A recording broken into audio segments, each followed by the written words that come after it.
Hey there, Sycamore Stars. Mrs. Wassinger here to read Chapter 9 of Tales of a Fourth Grade Nothing by Judy Blume. Yes, it is technically summer vacation, so happy summer. Congratulations on moving up to the next grade. I still have 2 chapters left to read of this book, and I would love to share them with you. Even if it is summer, we can still read fun books together, can't we? So thank you for stopping by and listening to the final chapter so we can finish it together. I also want to say it was so good to see a lot of you the other day when we were returning Chromebooks and library books back at Sycamore at our drop-off pickup day. Even though we were standing outside with masks and you were in your car, it was just so good to see your faces. I miss you guys so much. I can't wait to talk about books with you again whenever we get to meet in person. It'll be so much fun. By the way, if you have library books still at home and you're worried about it, or maybe they're lost, that's okay too. You have the summer to look for them. Just bring them back to any Holt school in the fall whenever we return to school. If you happen not to be coming back to a Holt school, if you could just return them to any Holt school, just drop it off in a school office, that would be okay too. They'll get it all back to us. Everything will be great. No problem. But for now, it's summer. Let's not stress about it, right? Great. Let's read chapter 9. This one is called Just Another Rainy Day. Remember that Fudge and Peter's mom is away. She's out of town. And so it's just Dad, Peter, and Fudge. The next day, it rained. My father asked me how I'd like to go to the movies. Just me? I asked. No, all 3 of us, he said. Fudge is pretty young to go, I said. Don't you think? Maybe, but I can't think of anything else to do with him. It'll take up a few hours. You could give him some socks, I suggested. You know how he loves to play with your socks. Socks aren't going to last him the whole afternoon, my father said. That's why I thought of the movies. What are we going to see? My father checked his New York magazine. A Bear's Life is playing in the neighborhood. How does that sound? What's it about? I asked. A Bear's Life, I guess, my father said. It's rated G. I was thinking of a good Western with lots of action, or else a picture rated R where you can't get in if you're under 17 unless you're with your parents. But my father had made up his mind. A Bear's Life it was. I suggested that my father get Fudge cleaned up because by then he was looking kind of messy. I don't think my father even put him into his pajamas last night. He's been wearing the same polo shirt ever since my mother left yesterday morning. By 1 o'clock, we were ready to go. All 3 of us wore our raincoats and rubbers, and my father took his big black umbrella. One thing about New York, it's hard to get a cab when it's raining. But the movie theater wasn't very far away. My dad said the walk would do us all good. There were a lot of puddles. It was really pouring. I like to walk in the rain, especially if it isn't too cold out. It feels nice when it wets your face. I jumped over the puddles. My father avoided them too, but not Fudge. He jumped right into every one and splashed around like a little duck. By the time we got to the movie theater, the bottom of his pants were soaked, so my dad took him into the men's room. He stuffed a bunch of paper towels up each pant leg so Fudge wouldn't have to sit around wet. At first, Fudge complained, but when my father bought him a big box of popcorn, he forgot all about his stuffed pants. Right after we got settled in our seats, a big boy sat down in front of Fudge, so he had to change seats with my father. Now, Fudge was on the aisle, I was in the middle, and my father was on my other side. When the lights dimmed, Fudge said, "Ooh, dark." I told him, "Shh, you can't talk at the movies." "Okay, Peter," he said. And that's when he started throwing his popcorn. At first I didn't notice, but I wondered why the people in front of us were turning around every second. Then I heard Fudge whisper, "Pow, pow, pow," and I saw him throw a handful of popcorn. I poked my father. "He's throwing his popcorn," I whispered. My father reached across for me and tapped Fudge on the leg. "If you throw one more piece of popcorn, I'm taking it away." "No throw," Fudge said very loud. "Shh," the people in front of us said. "Shh," Fudge said back to them. "You see, I told you he was too young for the movies. He doesn't understand," I told my father. But from the moment the first bear came on the screen, Fudge sat still and watched. And after a while, I forgot all about him and concentrated on the movie. It was much better than I thought it would be. It showed all these little bear cubs and how they lived. I'm not sure when I realized Fudge was gone. I guess it was when I turned to ask him if he had any popcorn left. I had already finished mine and was still hungry.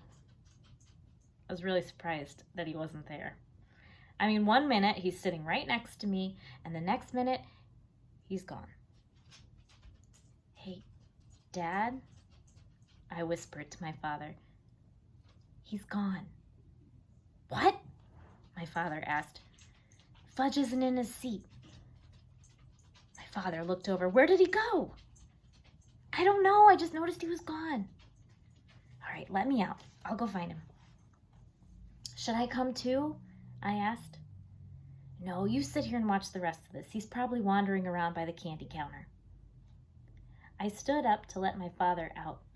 I wondered what my mother would think if she knew Fudge was lost in the movies. A few minutes later, the picture stopped, right in the middle of a scene. The soundtrack trailed off like a broken record. All the lights came on. The audience let out a groan, and some kids called, "Boo! Boo!" Then my father and 2 ushers and a man in a suit came over to me. "He was sitting right here," my father told them, pointing to the empty seat in the aisle. "Well," said the man in the suit, "we've checked the restrooms and the office. He's not behind the candy counter. We're going to have to search the theater." He cupped his hands around his mouth and shouted, "Ladies and gentlemen, can I have your attention, please? We'll continue with the film in a moment, but first, we have to find a 3-year-old boy who answers to the name Fudge." Some people laughed when the man said his name. I guess Fudge does sound funny if you're not used to it. I thought maybe he's been kidnapped. Oh, would my mother be mad? That crazy kid. You can't even take him to the movies. Then I thought, who'd want to kidnap him anyway? "What should I do, Dad?" I said. "Why don't you walk up and down the aisle and call him, Peter?" "Okay," I said. "Here, Fudge," I called, starting down my aisle. I sounded like I was calling a dog. "Come on out, Fudge." When I got down to the first row and called, "Here, Fudge," he popped out at me. He scared me so bad I yelled, "Ah!" "Hi, Peter," he said. "Hey, I found him," I called. "I found him. I found him. Here he is." Then I turned to my brother. "You dope. What are you doing way down here? Why are you on the floor?" "Wanted to touch the bears," Fudge said. "Bears all gone." He spread out his arms and said, "All gone," again. My father and the ushers and the man in the suit ran to us. "Fudge," my father said, scooping him up. "Are you all right?" He wanted to pet the bears. Can you beat that? I said. "Well, guess we can restart the movie now," the man in the suit said. He cupped his hands around his mouth again. "Thank you, ladies and gentlemen. Our young man has been found safe and sound. Now we return to the conclusion of A Bear's Life." My father carried Fudge back to our seats. He held him on his lap for the rest of the show. I guess he wasn't taking any more chances. Later, when we got home, my father explained to Fudge that movies are like TV. It's just a picture, there's nothing to touch. Fudge listened, but I don't know whether he believed my father. I had the feeling he still thought those bears were in the theater somewhere. I made up my mind that I would never take my little brother to the movies. Never. at least not until he was 9 or 10 years old. My father said he was going to cook us something special for dinner to celebrate finding Fudge in the movies. I thought that was really strange because as far as I know, my father can't cook anything. He doesn't even know where my mother keeps the peanut butter, the dishes, the pots, the pans. Lucky for him, I was there to show him. What are you cooking, Dad? A super duper omelet, he said. Omelet? I don't think me and Fudge like omelets. Oh, you'll like this one, my father said, humming as he gathered the ingredients together. Get me a big frying pan, Peter. Okay, I said. I gave it to him and he melted some butter in it. What's going in this super duper omelet? I asked while Fudge sat on the floor banging pot covers together. Well, eggs, of course. Omelets are made of eggs, my father said. What else? I asked. I think I'll make a mushroom omelet. Eggs and mushrooms? I said. Oh yeah, you're gonna love it. I'm not so sure. You'll see, Peter, my dad said. I set up the table while my father cooked. I even put Fudge in his booster chair. When the omelet was done, my father brought it to us. It was still humming. That's some big omelet, I said when I saw it. It filled up the whole frying pan. How many eggs did you use? Oh, about a dozen, my father said. That's about 12. Well, that is 12. Mom only cooks one egg at a time, I told him. When you taste this, you'll know why I used them all up. You mean it's good? I asked. Oh, come on, taste it, my father said. I took a bite. Oh my gosh, it was awful. It was the worst taste I'd ever had in my life. When my father was standing there grinning at me, I didn't want to hurt his feelings. Well, he said. It's nice. Swallowing a chunk whole, I washed it down with a glass of milk. You see, your mother ought to experiment more. Then you'd learn to eat a lot of different things. I don't think Mom ever made a mushroom omelet, I said. My father put some on Fudge's plate. Then he served himself. Fudge shoved a lot into his mouth at once. I waited, figuring he'd choke on it. Instead, he said, good. My father beamed. Fudge wasn't smart enough to fool my father, so he must have really liked it. But a kid that can eat flowers and swallow teeth wouldn't know much about omelets anyway. Then, my father sat down and tasted his super-duper concoction. He not only choked on it, he spit it out. Oh, no, he said. This is awful. Something went wrong. Maybe the eggs are rotten. Mom just bought them on Thursday, I said. Maybe it's the mushrooms then, my father said. Maybe it's how you cooked it, I suggested. My father jumped up from the table and threw the mushroom omelet into the garbage. Fudge started to cry. I want more. No, my father said, it's not any good. Fudge screamed, eat it or wear it! Eat it or wear it! He flung his spoon across the room. It hit my mother's favorite plant. The dirt spilled all over the kitchen floor. Now you stop that! My father yelled at Fudge. I'm going to make us nice peanut butter and jelly sandwiches. Then you're going to have a bath. Your mommy's coming home tomorrow, and we're going to show her how well Daddy managed all by himself.